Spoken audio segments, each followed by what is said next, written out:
Hello again, and welcome to Storytime with Jay. Today we have Priestess, Ancient Spiritual Wisdom for the Modern Sacred Woman by Julia Parker.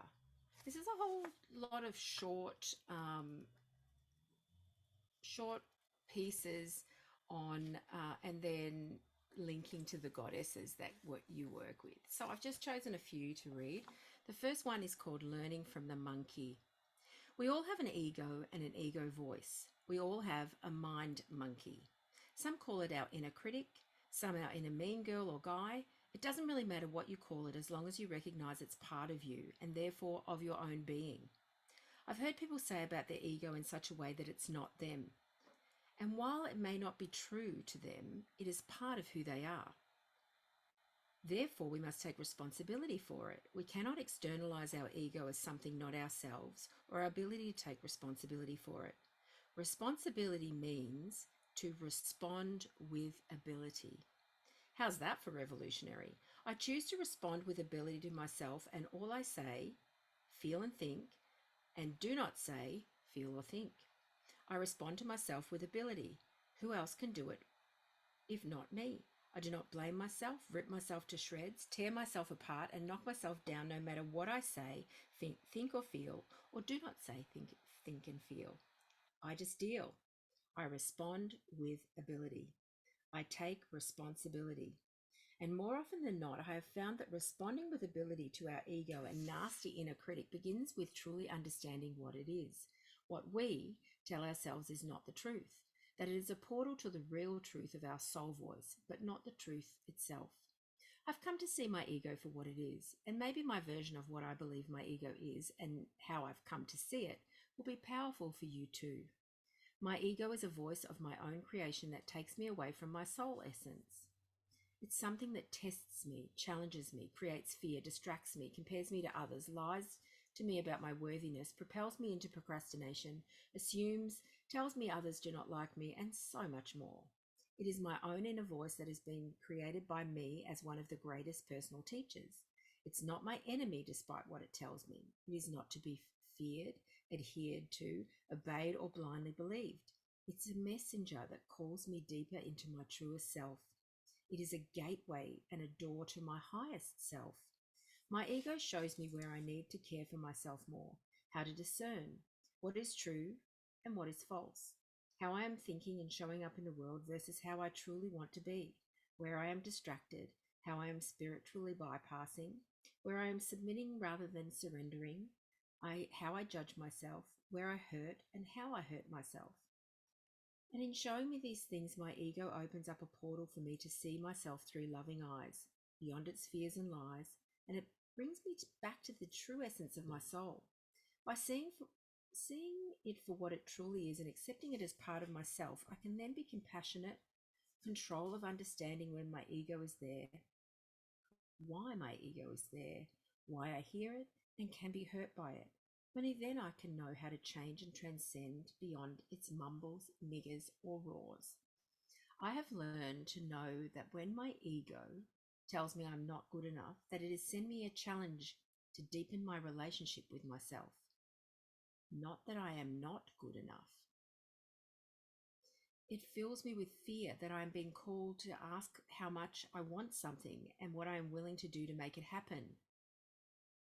Not that I should not do something. It tells me I cannot do something, that I am being called to feel into my own power and sovereignty, not that I'm weak and I cannot fulfill my own desires. It tells me that I am unlovable, that I am being sent a reminder that my self-love and belief cup is not full and I must tend to myself, not that I'm unlovable.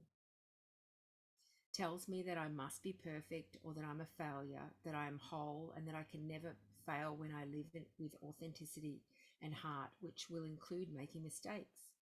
Not that I must live according to backbreaking version of perfect.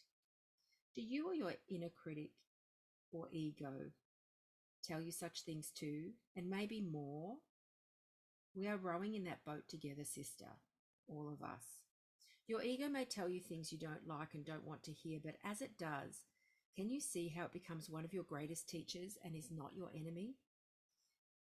that you are not your enemy and in fact your greatest teacher. If you ignore it or try to shove it down further into the shadows and darkness, that is where it will spread and gain power. However, when you truly peel back the deeper meaning through its voice and learn what you are trying to tell yourself, calling yourself to do, and loving yourself to even deeper levels for, you'll change your life. You will change your life in the most extraordinary way and open yourself up to the full spiritual power. When you see your ego as an ally and teacher that has messages for you that contain powerful keys to your healing and growth. The goddess she recommends are Kuan Yin, who's a Chinese goddess, Mother Mary, who's the Christian goddess, and Tara, who's a Buddhist goddess. The next chapter is being perfectly imperfect. Letting go of patriarchal notions of being perfect will be one of our greatest liberators, both individually and collectively. We have forgotten the power and even the fun in embracing mess. We get dirty and being dirty. We don't allow ourselves to make mistakes, and we rarely follow or really allow others to do it too. Our non-belief in allowing ourselves to be imperfect makes us come top down on others. If I need to be perfect, then you are sure as hell will be too, with anything less than perfection being unacceptable. Our spiritual path is a messy one. That is, if it's true and real. If you're not on your knees crying for hope or forgiveness or being guided out of something semi-regularly, you're not really in it. And there's no one way to be spiritual or to live spiritually. There is no perfect and no binary, no matter what the latest guru or self-help teacher tries to tell you. Your right way of spiritual being and service will surely involve missteps, heartaches, boundary pushing, tears, fears, and moments where you are far from perfect, and therefore beautiful in your imperfection. I truly believe that so much of our desire to be perfect is internalized misogyny due to the patriarchal world we live in.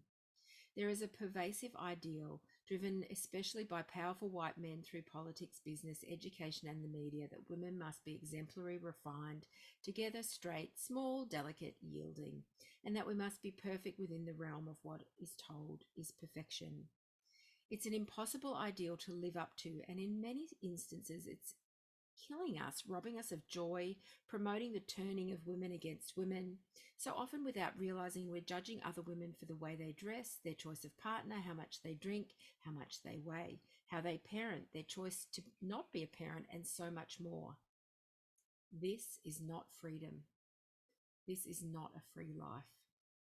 We have the power to stop imposing such perfection on ourselves and others. We can give an almighty finger to the patriarchy by saying no more. You do not get to define what is right and ideal for us, or I get to define that. We get to define that, and it involves no perfection. We want to embrace our messiness and dirtiness and mistakes and learn from the space and place when we do.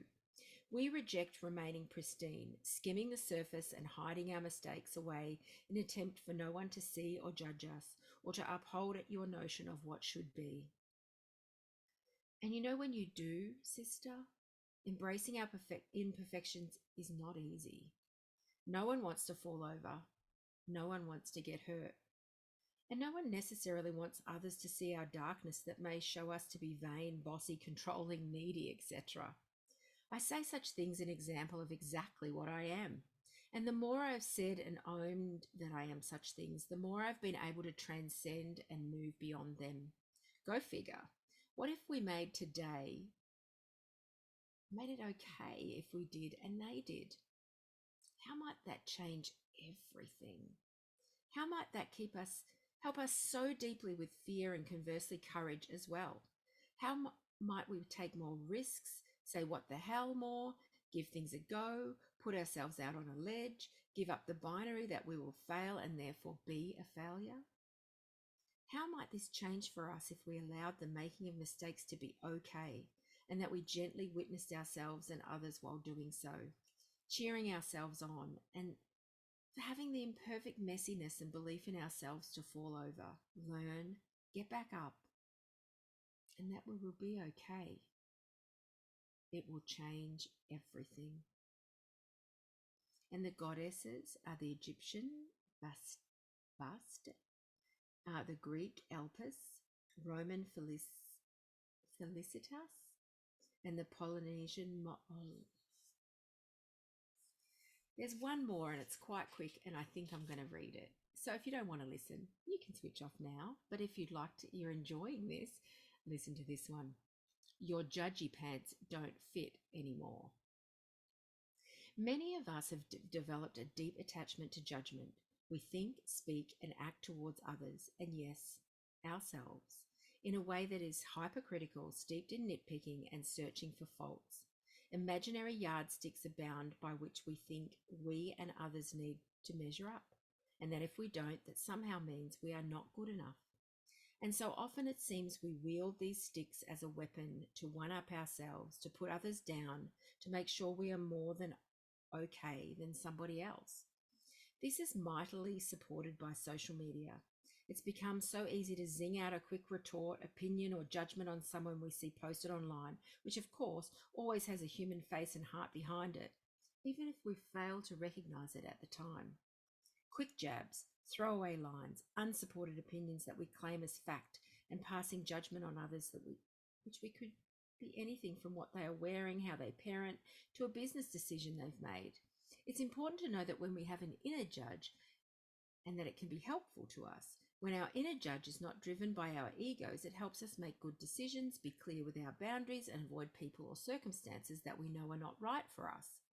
Our inner judge also allows us to bring our values and beliefs to life by being able to evaluate when we know things are wrong, so that we can be part of addressing and eradicating injustices such as racism, transphobia, ableism, environmental destruction, and more. There is an enormous difference, however, between making of a judgment that is in service to ourselves and others and being judgmental. When we make judgments in service, our mind is considered and thoughtful. When we are judgmental, we are reactive, imbalanced, and even defensive. Even if we don't consciously realize it, we are in a mode of self-righteousness and avoidance of our shadow, using judgment to project our stuff onto others. At the heart of being judgmental is how we feel about ourselves. By finding fault or someone to condemn in others, we protect ourselves and avoid our own needs. Some may say faults, but I think they are the same. And so the more we work towards becoming accepting of ourselves, faults, needs, darknesses, and all, the more accepting and less judgmental we will be of others. Releasing judgment as a priestess is a journey of self-acceptance and allowing ourselves the space for all that it means to be human. The letting go of perfectionist standards and binaries, to step into a place that is expansive and graceful, but also messy.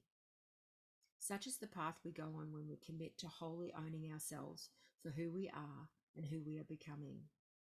The goddesses, the Greek Astrea, the Greek Dike, Chinese Kuan Yin, and Buddhist Tara. I hope you enjoyed this. Let me know what you think in the comments below. Lots of love.